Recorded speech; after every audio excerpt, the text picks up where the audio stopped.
We'll call the meeting to order. Roll call of members, please, Don. Mayor Mahoney. Here. Mayor Dardis. Here. Mayor Carlson. Here. Mr. Peterson. Mr. Hendrickson. Here. Mr. Pepcorn. Here. Mr. Ebbinger. Here. Mr. Strand. Here. Mr. Campbell. Here. Mrs. Shirley. I'm here. Mr. Grimberg. Mr. Olson. In person, yes. Mr. Seljevold. Here. And a quorum is present. Roger, good to see you here, finally.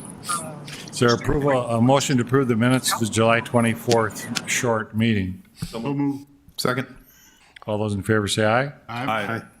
So motion to approve the order of the agenda. So move. Is there a second? Moved and seconded. All those in favor say aye. Aye. Motion carried. Consent agenda. It's going to be approval of all the items. Do I have a motion to approve? So move. Second. Moved and seconded. Roll call vote, please. Mayor Mahoney. Aye. Mayor Dardis. Aye. Mayor Carlson. Yes. Mr. Hendrickson. Aye. Mr. Pepcorn. Aye. Mr. Ebbinger. Aye. Mr. Strand. Yes. Mr. Campbell. Yes. Mrs. Shirley. Yes. Mr. Olson. Yes. Mr. Seljevold. Aye. That is everyone. Regular agenda, executive report. Joel. Thank you, Mr. Chair and members of the board. So we had another busy month, obviously, a lot of construction going on. We'll do an update a little bit later in the meeting here for you. But here's a list of some presentations that I did. We had the Broadband Association of North Dakota had legislative staff here. So we had an opportunity to do a presentation for about 40 House member staffs, federal House member staffs from around the country that were here visiting. They were mostly interested in broadband, but they were very interested in the P3 contracting arrangement that we have with our project. And so there was talk about how can that be applicable for broadband projects and those sorts of things. Great presentation. A lot of questions afterward about the project. Also gave a presentation to the Rotary Club. Those are always good. We did have a presentation to the North Dakota Building and Trades. They had a conference here last week, I believe. I think Bernie also talked at that conference, and I believe one of your commissioners, Mayor Mahoney, Commissioner Kolpak, also talked at that conference. So great way to interact with the buildings and trades and the folks in the construction industry, give them an update on the project. We also had, in the picture you can see, Senator Smith requested a tour, and so Mayor Carlson and I met her out at the Diversion Inlet site. That was the first time I had kind of been out there since they've cleaned up the site. It really looks like a finished product at this point, and it should be. It will be turned over to the authority this fall. So it was great to show the senator the great progress that's been made on the progress. This was her first trip to the FM Diversion and seeing it with boots on the ground. She was extremely impressed at both the contracting arrangement, how we approached the project, and at the progress that's been done. And in fact, she said this is certainly a model project for the rest of the nation. So very encouraging words from her. Upcoming next week, we have the American Association of Civil Engineers. In the North Dakota chapter will be here in Fargo for their conference, and we will have a bus tour of the project for that chapter. So. With that, certainly open to any questions that the board might have. Any questions by commission? Thank you, Joel. Thank you. John Shockley, you're up next, or Chris?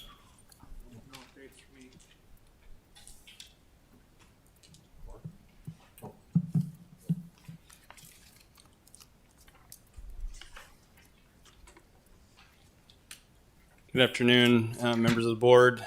Terry can't make it today, so I'm going to do a brief update on the core side of the program. Most of the updates are pretty typical for what we have. We're nearing completion of the DIS and wild rice structures, as Joel mentioned. Both of them are kind of in their final completion stage. So we'll be working with the Corps on the turnovers of those as those progress. I-29 is making nice progress. They did switch traffic to the southbound lanes, so the traffic is completely off of the bypass now, and they're traveling on the new southbound lanes while they finish up the northbound connections now. So that's making good progress. Southern Embankment, SE1, again, we're sitting on completion there. We're working on turnover documents with the Corps of Engineers now, so we're in the midst of reviewing the operations manuals. So those are making nice progress. Red River is moving along well. They're continuing to pour concrete and work on the dam walls and different structural pieces as that comes up out of the ground and past foundation. So again, about 30% complete on the Red River structure. The Drain 27 wetlands, they're right now in the mode of managing weeds, which has been an ongoing battle for them this summer, and they're expecting to come in and plant this fall, and then they'll have their 5-year maintenance period to get the vegetation established. Drayton Dam, again, is well underway. They're about 3/4 done with that. We do have a media event next week that I think Amy is letting you guys know about. Their Corps is going to have some of the resource agencies up. They're in the midst of placing boulders right now, so the project's not done, but they're just going to have an event up there kind of observe and watch that process as they place the rock arch rapids. So a few of us will be making that trip up there. If anybody wants to tag along, just let me know and we can get you in. So. Reach SE2A is making nice progress. They'll be done this fall, and are working away on that. And then again, on the design side, we've got most of the rest of the project pretty deep in design. We're past 65% on all of the rest of the designs and are working on our reviews and completions of those, with several of them being bid in the early part of next year and the rest in fall of 24, early 25. So nice progress on the core program. Any questions on the core side? And I can talk a bit about the diversion as well. Any questions? Thank you, Chris. You bet. Now do we have John Shockley? I don't know that John has updates today. Okay, no updates. They want you to talk, John. So on the channel side, again, as you see on the map, we're really starting to make the colors show, which is what we anticipated this year, that we'd get a fair amount of the channel under construction, and that is definitely proving true. A few highlights as you look at the map. We're nearing completion of a couple of drain inlets, so we're working on finishing those up. They're working on the outlet, which will intended to be done later this fall. So we'll start to have some connections into the Red River. We're finishing up and starting the levee. We finished the levee construction in Reach 4. So they're working heavy on getting the levees, as much of the levees built again this fall with the nice weather, and then they'll work on the main channel excavation like they did last year. Over the winter, where they can do that excavation, but they can't build levees. So they'll be starting in Reach 5, or I guess they started in Reach 5 here the middle of this month, and are hoping to have most of Reaches 6, 7, and 8 levees completed before we get to fall freeze up. So they're pushing hard to get as many of the levee segments built so we can do channel excavation pretty freely all winter. In the next 30 to 60 days, you'll see they're working to get channel Reaches 6 through 8 ready to go.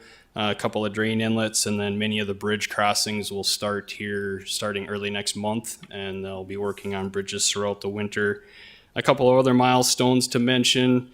We'll have our first asphalt pavement going down on a couple of the bypasses here in the next few weeks. The County Road 81 bypass and the I-29 bypass will be under construction, and they're starting to drive piling as soon as they can get the site dried out at the Maple. The last few rounds of rain haven't helped them there, but they'll be ready to start driving foundation piling on the Maple River Aqueduct as well. So lots of activity, lots of moving on the construction side of things for RVA now too. So nice to see all the progress. So let's stand for any questions on the construction for the channel. Any questions? Thank you. Sounds good. Now I think we have our drone video for the month. Hi, I'm Tom Fuchs, the Senior Construction Manager for the Metro Flood Diversion Authority. Work on the FM Area Diversion Project continues at full speed across numerous work sites in the region. Let's start at the north, where the stormwater diversion channel will eventually have an outlet that connects it back to the Red River, and work our way south. ASN Constructors continues to excavate the channel and build the berms that line the sides. They have progressed farther south to work on reaches 4 and 5, which are west and southwest of Harwood, North Dakota. That's hardly their only project, though. They broke ground on the first of 11 drainage inlets where water from tributaries will enter the channel.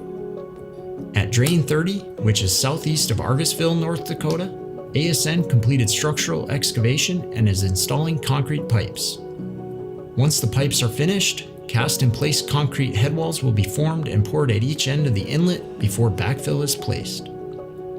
As the work occurs, flows are maintained in the existing drain that passes through the channel to its existing outlet at the Cheyenne River. Once the drain inlet is complete and the channel downstream is ready, flows will be diverted to the new inlet structure where they will move under the left embankment, through the concrete pipes, and into the channel. Continuing south brings us into the heart of Fargo-Moorhead. Much of the in-town work, which is critical to the project's operation, has been completed, and the City of Fargo is working on some of the last features for that portion of the comprehensive project. 2 new lift stations and associated storm sewer improvements are underway near 42nd Street South and Drain 27. As floodwaters crest on our rivers, storm sewer lift stations, such as these, maintain drainage and flow capacity throughout the city, keeping streets and homes dry. The 2 new lift stations will provide a combined pumping capacity of 54,000 gallons per minute and will serve nearly 1,200 acres of interior watershed throughout Fargo's Anderson Park, Point West, and Woodhaven neighborhoods. As our tour brings us to the south end of Fargo, we can see the start of what will be the Metro Flood Diversion Authority Administration Building. 180,000 cubic yards of material is being placed to raise the future building site to the same level as the nearby southern embankment and provide line of sight during operational events. As a permanent North Dakota political subdivision, the MFDA will ensure ongoing operations and maintenance of the infrastructure in partnership with the Red River Valley Alliance for decades to come. Moving even farther south brings us to the control structures. Lots of concrete has been going down at the Red River structure. Ames Construction formed and installed rebar for the structure's abutments and has completed multiple concrete pours for the Stilling Basin foundations, approach wall foundations, and abutments. When they finish, there will be 72,000 cubic yards of concrete forming the structure. That's enough to fill 20 Olympic-sized swimming pools. We will end this month's tour nearby at the Wild Rice River structure. Ames is forming the east floodwall bridge deck and continued constructing portions of the southern embankment extending from the control structure to the I-29 road raise. When it's done, the components will work together to temporarily store floodwater to the south before releasing it into the channel, where it will flow north 30 miles before draining back into the Red River. Thanks for taking this month's drone tour with me. For more project updates, follow us on social media. Amy? Good afternoon, Mayor and members of the board. I have a short communications update for you today. I also just provided some of the information on that Drayton Dam media event, and next month we should have some drone footage of that project taking place, so I'm looking forward to that. In the meantime, we placed 2 time-lapse cameras, one's at the Maple River Aqueduct and one, which is the view you see on the right, and then around the I-29 construction area. So these are taking just 1 photo every 3 hours. But when we basically string it all together, we'll have the project coming up and be able to see how that progressed. We won't have immediate need for this, but long-term with the project, it'll be great to see how that all came together and all the activity involved. The diversion current continues to perform well, having more than 50% opens and a very high click rate. And an issue from last year actually just received honorable mention in a national communications contest. So it's nice to have that also to show that we're on the right path. In terms of media relations, Joel and Jody spent quite a bit of time on Ag Focus on WDAY this past month, able to talk about what's taking place with some of the agricultural producers in the UMA and all of the programs that have been set up for the supplemental crop insurance. Joel also did a project update on the flag, and we've been coordinating with the forum on a couple of different stories. And then beyond that, Senator Smith's visit really garnered a strong amount of media coverage through the area. Are there any questions I might be able to answer for you today? Any questions? Thank you. Land management update, Jody Smith. So good afternoon. On the slides before you, you can see it's a monthly progress update. On the left, you can see in the channel, again, we are nearing completion and the acquisition of all of that. The Cass County Joint Board did approve the final compensation package along that, and we do expect to close on all those parcels by the end of the calendar year.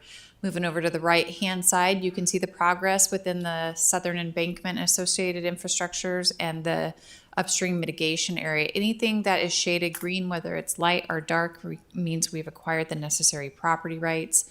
Anything shaded in blue means we're still in negotiations. The light gold means we're still waiting on an appraisal to be completed, and that dark orange means we have entered into eminent domain on that particular parcel.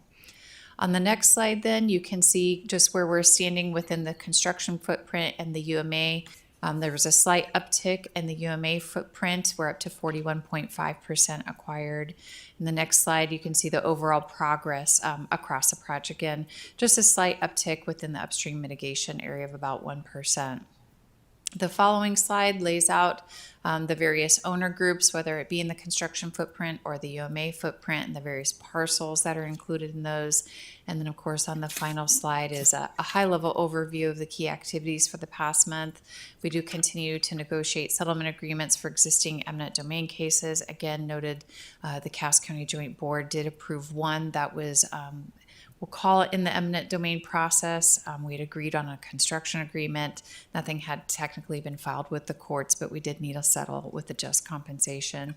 Last month, we closed on 8 parcels with 6 landowners, and we did sign 2 purchase agreements with 2 landowners. And we've recently approved settlement agreements for approximately 30 parcels. Again, it's just a matter of scheduling those closings and getting all the necessary paperwork in place. All the appraisals are completed in Minnesota except the parcels immediately surrounding the planned Wolverton Ring Levee. So that was a major accomplishment. We just have about a dozen left on the North Dakota side. Those are scheduled to be completed mid-October. And then again, the last bullet, we resumed our focus on those in the North Dakota UMA. Are there any questions I can answer as it relates to the lands? Any questions? Thank you. Okay, thank you. Financial update, Mayor Dardis. Thank you, Mr. Chairman. Finance Committee met yesterday. There was $9,724,134 presented for approved bills. And we're continuing to carry a balance of $153,226,000.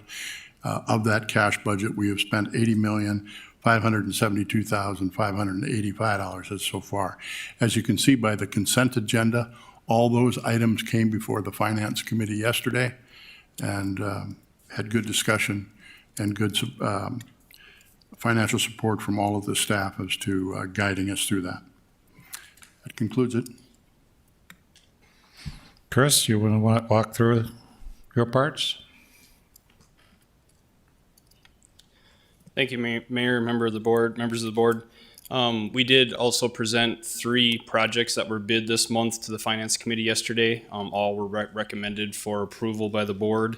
I can do a real quick high-level view of these, and then if we want to get into any details, I can certainly do that. But the first project is Project Work Package 47C. This is for some drilling and test wells for our protection of the casserole water sites in the UMA. Again, our recommendation through the Finance Committee was to award that to LTP Enterprises in the amount of $438,600. Let's do the 3. Altogether? Yeah. Sounds good, Mayor. Second project, the next 2 projects are are the rebid of the projects that we recommended not awarding last month. We did split them into two packages, which was one of the recommendations we received from the contractors that weren't able to bid. Worked out well for us in this particular package in 47D. We did get more interest. Didn't so much in 47E, but we did get good competitive bids here. Again, this one is for the wet utilities or the water work related to upcoming core projects in the Southern Embankment. Again, the Finance Committee recommended awarding this project to J.R. Firk in the amount of $315,515.30. And the final one, work package 47E, is the dry utility split out from the work package from last month. We did only receive one bid on this one, unfortunately, but it was very near our estimate. So we are recommending awarding that project to Wagner Construction in the amount of $1,447,837.45. And with that, I'd be happy to answer any questions if you have them, but we did vet these with the Finance Committee yesterday and recommended approval of them. So. Can I have a motion to approve all three, please? So move. Is there a second? Second. Any questions for Chris? Mr. Strand? Thank you. I'm just curious, we've discussed in the past when we're doing bids and RFPs and awards that we would look at the safety records of the vendors or providers. Do we do that routinely? I don't know if we do them routinely. We certainly would flag if there was any serious concerns, Commissioner Strand, but I don't know that there's a specific requirement that we have in the bids. Look at Paul to make sure I'm not thinking that wrong, but. They are required to provide.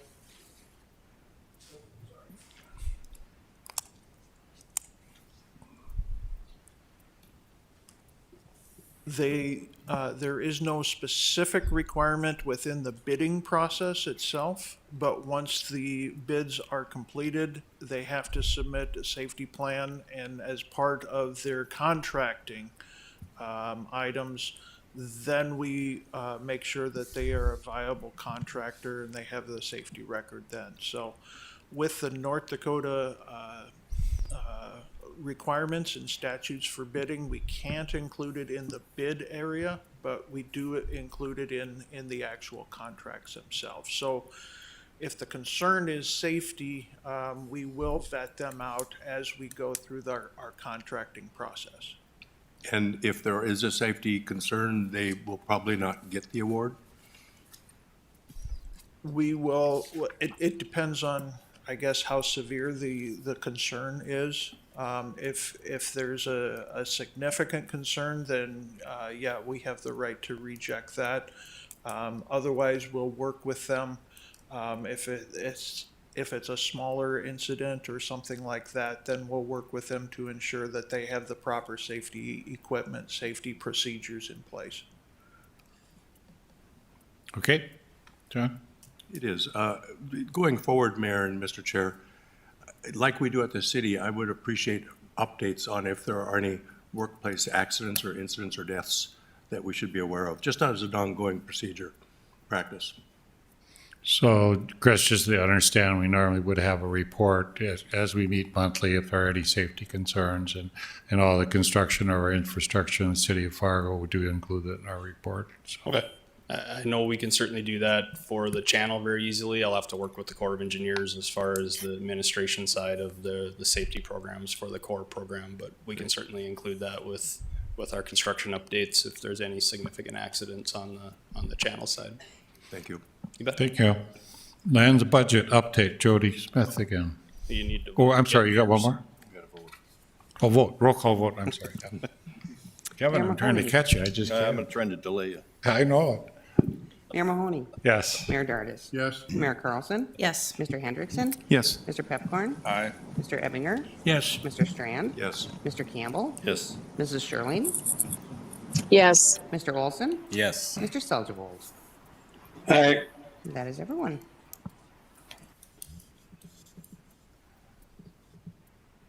Okay, you ready? Now we're ready. Now so, you're Jody ready. Smith. Okay.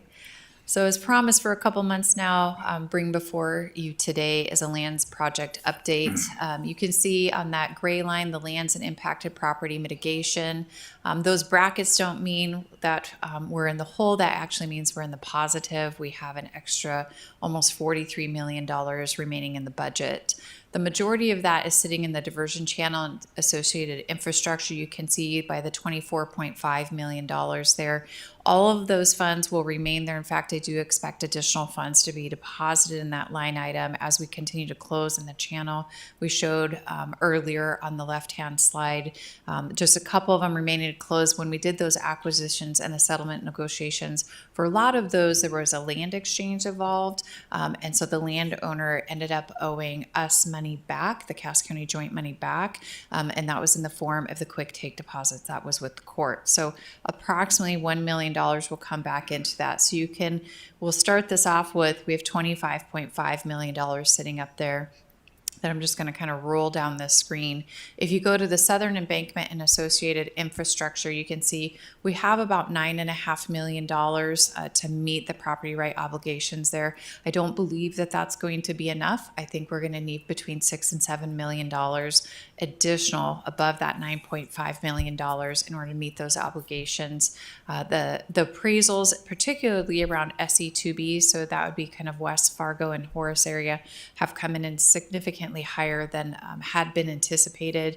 And then as previously noted, we did complete all the appraisals on the Minnesota side. So for SE4 and 5, we were able to review those based upon the budget update that was provided in March of 2022.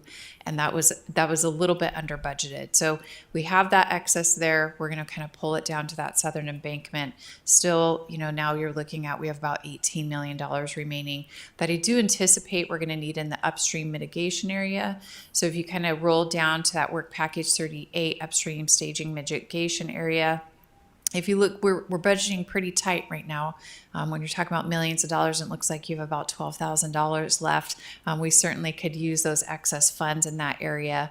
These numbers are ran through June of 2023. And in June of 2023, we had spent about 42% of the funds and we had acquired 40% of the necessary property rights. So we're tracking pretty close in that area. Again, I do anticipate that we could use those additional funds that we have available and remaining. So as of today, I do think we're on budget. I did look at some of the 30 that we have coming up that we had previously noted that we had reached a settlement, but we had not closed on.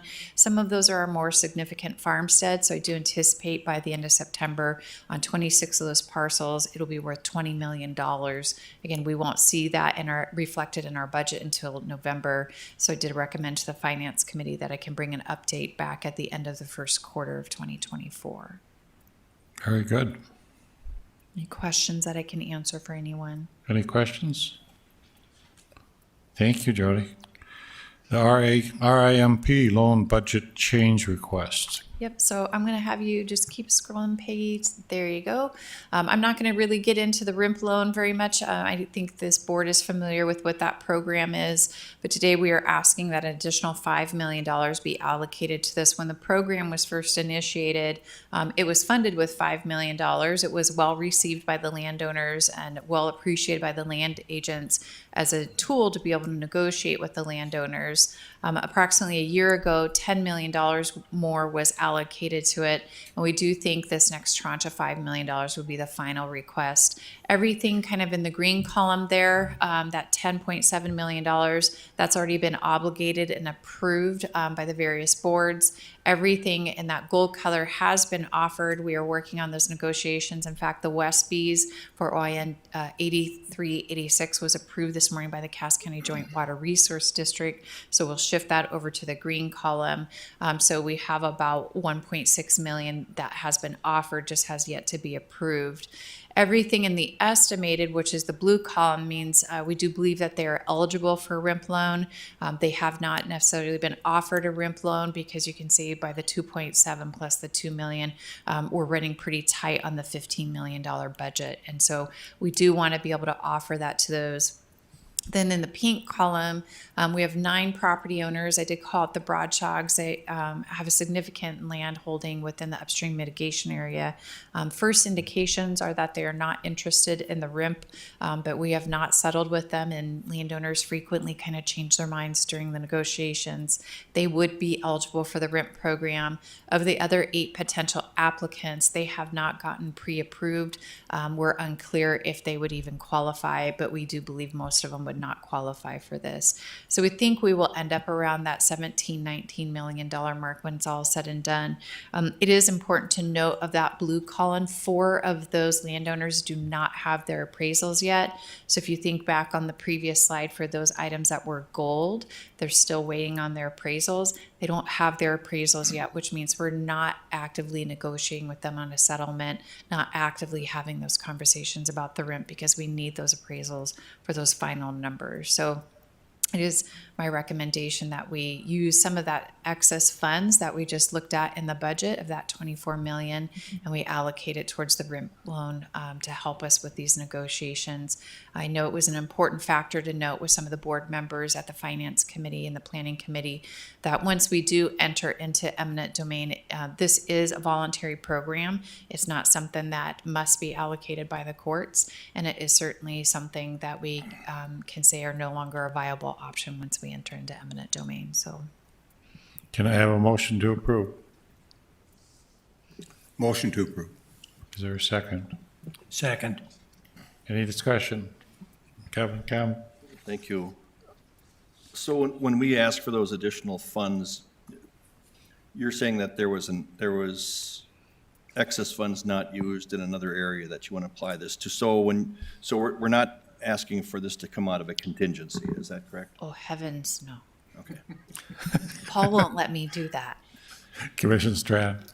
He's smiling over there. I'm mostly just curious, and it's probably me, but I'm not sure I'm used to seeing names of individuals in these types of reports. And I'm concerned and wondering about that. When we start identifying names, it changes the tenor maybe, and perhaps puts a focus on folks that I just don't know. I'd prefer almost that we were a little more anonymous in our references to the families and names and generational farms that we're working with. If that's the board's wishes, we can leave the names off in the future. All the ones in the green would already be public information because they will have been approved at one of the boards. So that could be gleaned from those minutes. All the ones then that would be, I mean, essentially everything we do is public information requests, but we could leave the names off in the future if you prefer. Roger, do you have a feeling on that? Roger Olson? Because you've been part of these negotiations. I don't see a problem with this, presenting it this way, with the names. Again, once they get to the green, it's public knowledge. It can be pulled off our, records and minutes. So, John, I understand. Certainly could be numbers there as well as names, but eventually it will be available, so. Commissioner Campbell? Just to follow up to Mr. Olson, when we get stuff like this, whether it's, and I'm assuming the Cass County Joint Water Resource Board and the MCC JPA, we get both an OIN number, which represents a parcel, and then we also receive the name. So it's the names are already out there, even through the acquiring entities that are going about it. So that's just been the standard procedure, at least from the Clay County Joint Powers Board. We'll take it into consideration, Commissioner Strand. I think sometimes it also alerts you that you should be thankful to these people if you walk into them or see them and thank them for what they've done for us. I don't think that we're offering fair settlements with them. They deserve thank you for working with us in some ways. But we'll talk about it with the management team. Thank you. Are we done with that? Roll call vote? Mayor Mahoney. Aye. Mayor Dardis. Yes. Mayor Carlson. Mr. Hendrickson? Yes. Mr. Pepcorn? Aye. Mr. Ebinger? Aye. Mr. Strand? Yes. Mr. Campbell? Yes. Mrs. Schirling? Yes. Mr. Olson? Yes. Mr. Selzvold? Aye. That is everyone. Program budget variable review. This is a report we got in finance and felt it was important for the board members to be aware of this. It's important that they do the review, and our team just wants us to all be aware of this because that has been a question sometime of how is the budget, what are we doing, where are we at, and what are our rights as a board. Joel Paulson? Yeah, thank you, Mr. Chair. So speaking of contingency, this is a part of our analysis on whether we are holding enough contingency or whether that changes over time. And as this board knows, of course, this is a very dynamic project and it's a very long-term project. So really on an annual basis, we take a look at those variables that go into our financial plan, that go into our contingency calculation, and that also goes into our risk assessment. So I'll just kind of step through this and answer any questions along the way and then provide the board with the results of our analysis from this year. So it all starts with a risk register process. And what we do is we analyze as a staff and with Jacobs, our program management consultant, we analyze any and all risks that we can think of associated with the project. From that risk analysis, we determine what the probability and what the chances are, whether it's a small chance of something like that happening or a very large chance. And we really kind of manage that risk register as part of that contingency view of do we have enough contingency. We take those risks and then we do what's called a Monte Carlo simulation, which is really a probabilistic determination of whether something is going to happen or not. And from both the risk register and the Monte Carlo simulation, we then put that information into our financial plan along with a financial review. So as this board knows, and as your individual member entities have been exposed to the recent high inflation rates that have affected material prices and labor prices, there was some concern from the financial committee, do we have enough contingency? Are we doing okay? And where are we at? I'm happy to report the results from our analysis do show that the project is still very viable. However, there was some changes related to inflation-induced impacts on the program. And so as of today, or as of, I think it was July of this year, we are looking at the sales tax, of course, as our long-term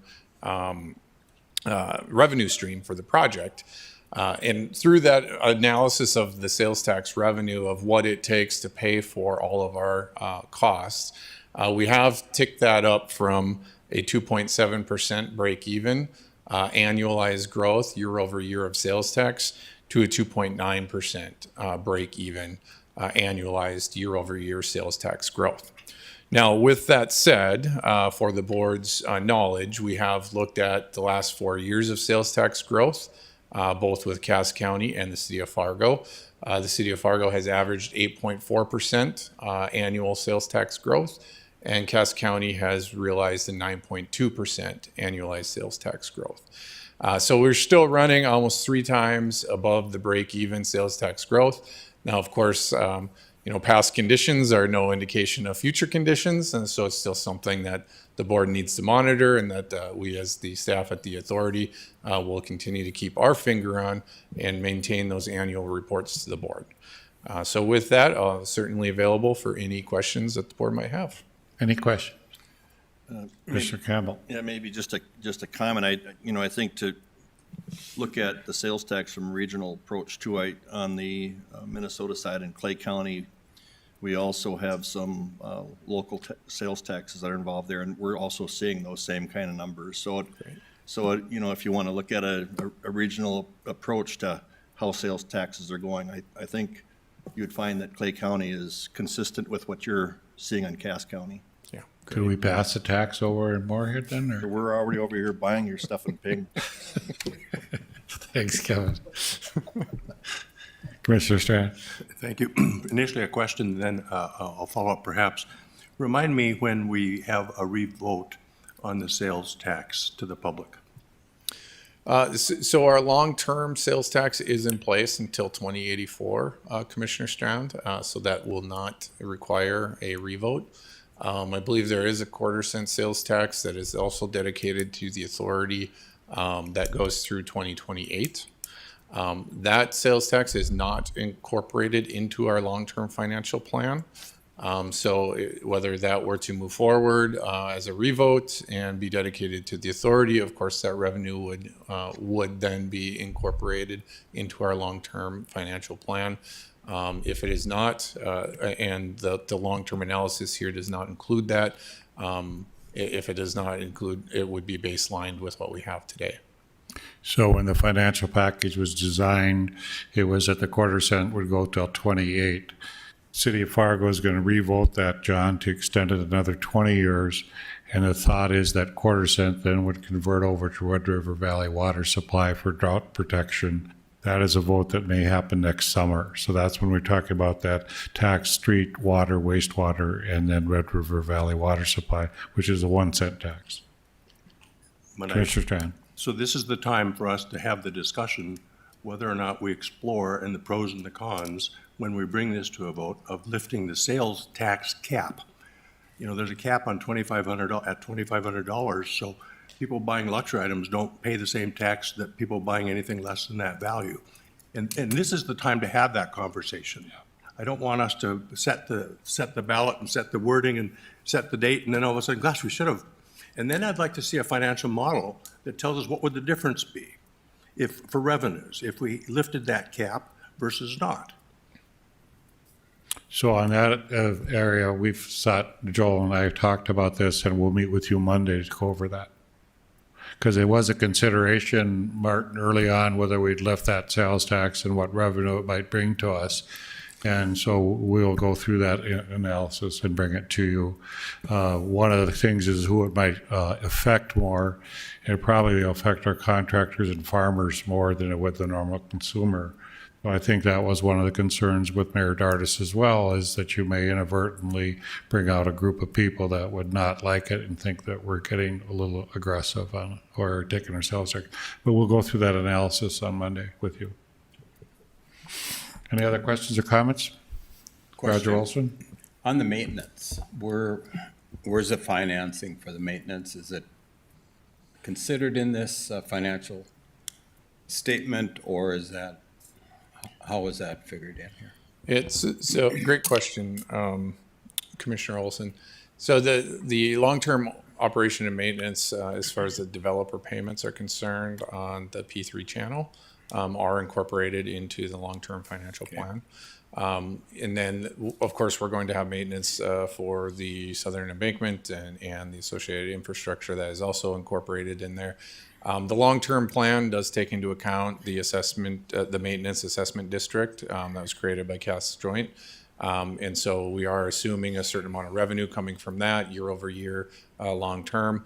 Once we get into full operation and maintenance, of course, we can continue to do an analysis and update that maintenance levy according to the property values at the time, and take a look at that to ensure that that is still viable in our financial plan.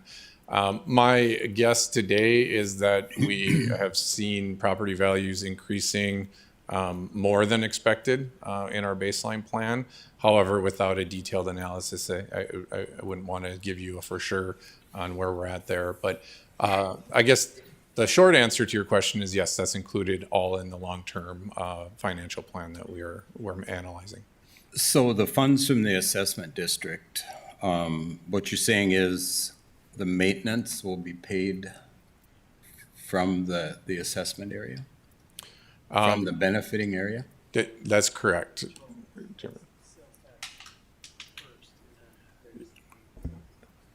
Sorry, John is correct. So sales tax would be used first. If there's not enough sales tax, then the remainder would come from the maintenance district. That's what I understand. Yeah. Sorry, I might have confused you on that. When we took it, to the assessment district, it was sales tax first, and last resort would be the assessment district. That's correct. So and certainly when the project gets done and a lot of the building is done here since the assessment district was set up. We would reassess at that time.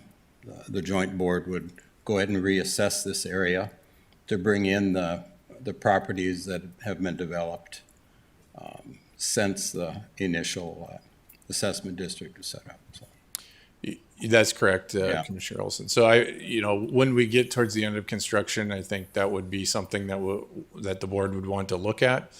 So when I talk about the break-even cost here of that 2.7 going to the 2.9% annual year-over-year sales tax growth, the break-even would be anything above that or at that number would not require the assessment district to be involved.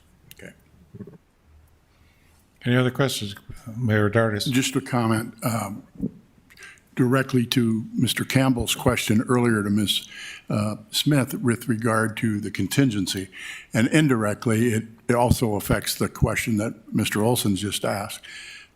We still maintain $160 million in our contingency fund, and it is a very strong position on the Finance Committee that is to be maintained throughout this, so with regard to, again, to some of the indirect questions that Mr. Olson was asking with regard to assessment district or whatever, there are funds that are being set aside in case there's any issue that we have. But the Finance Committee has a very, very strong position not to touch the contingency whatsoever. Commissioner Strand? Thank you, Mayor and Mr. Chair. I'm not on the Finance Committee and not familiar with this necessarily at all, so hence I ask. When we have a funds in reserve or set aside available, how aggressive are we or not we? How aggressive are we at making sure we're getting the highest interest rate return on those funds current moment present?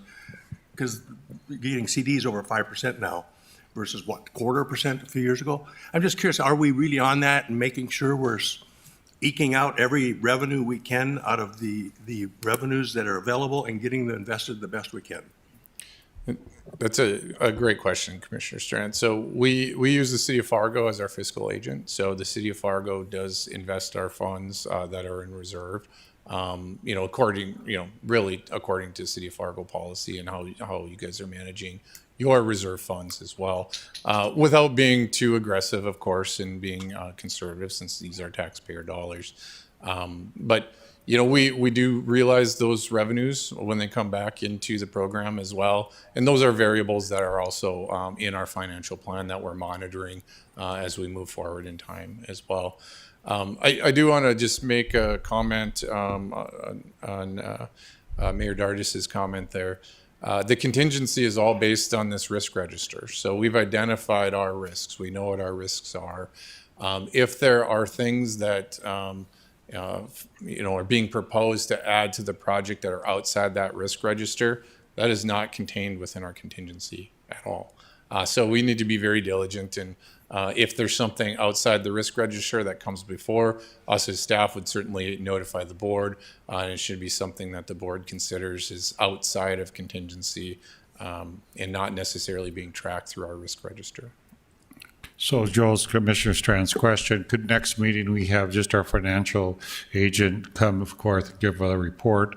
I'll give you the example in the Fargo Dome. They had $50 million in their escrow account. Latest market things happened. They dropped to $40 billion. And then we hear different stories about different people. And to his concern, CDs are paying 5.5%. Would you move some of that money there? But maybe just an idea with our fiscal agent, how they're managing it, because by assumption in savings, you've got a fair amount of money. And with Dardis reporting $130 million, is there an opportunity to make some money from that as well? So perhaps just for the board, we could just get educated on what we do in our money in the savings. Yeah, absolutely. And we do work with Mayor Dardis on that. And we do report out the revenue from our investments at the Finance Committee, but we don't necessarily talk about the investment portfolio itself. So we could certainly have the fiscal agent come in and have a discussion about that if the board would like. That'd be great. Yeah. Earlier in Mr. Paulson's comments, he talks about the risk register and trying to analyze all things that could be considered that might cause risk to the project. And I'd like to note that on the handout, there's 330 items that they're evaluating and doing the analytics on. So to Mr. Barthol and to Mr. Paulson and his staff, I think that they are all inclusive as to the possibilities of where we may have risk there. I think that that's extremely well done.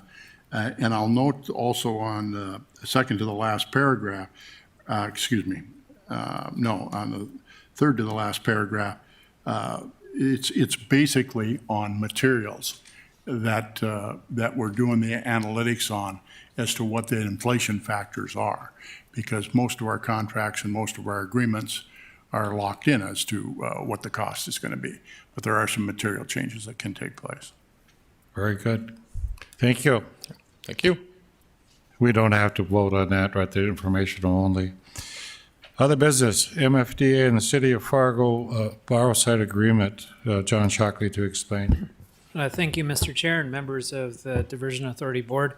My apologies for this last minute ad, but this is a housekeeping item that will allow the core contractor to access the City of Fargo's borrow site for extra fill. This is the result of one of the core contractors needing some extra fill. Originally, the Corps had contemplated being able to take some of that fill from the diversion channel. However, because of the P3 contract and the arrangements, the P3 contractor was fully willing to allow that to occur, but wanted the Corps to sign off on some normal insurance requirements, things that you would expect from a contractor that has control of the party, and that was difficult for the Corps given its regulations to enter into such an agreement. And so the alternative that we came up with was to allow them to access the City of Fargo's borrow site. The City of Fargo has basic insurance requirements also, and so the authority will provide those insurance coverages and those requirements to the City of Fargo, and they'll also be incorporated with the specs to the contractor. And so what this agreement does is basically says that the authority will provide that indemnification to the City of Fargo for the use of a borrow pile, and then we can certify to the Army Corps of Engineers that we have permission to utilize the pile by the City of Fargo. So long explanation, there's not really a cost involved in this. It's more of a housekeeping item to allow the Corps contractor to utilize the City of Fargo's borrow. And I don't believe the City of Fargo is charging anything for it because it's just extra borrow that they're trying to get rid of also. Can we relook at that, John? No, okay. Can I No, have a deal, motion, John. please? Is there a second? Second. Any discussion? Roll call vote, please. Mayor Mahoney, Aye. Mayor Durdis, Yes? Mr. Hendrickson, Yes. Mr. Just a Penner, sec. Aye. Mr. Ebinger, Aye. Mr. Strand, Yes. Mr. Campbell, Yes. Mrs. Sherling, Yes. Mr. Olson, Yes. Mr. Seljevold. That is everyone. Very good. Next meeting, September 28th, 2023. Any other business for the board? Motion to adjourn? Is there a second? Kevin, you really made me let go through this real fast. Thank you very much. All those in favor say aye. We're adjourned.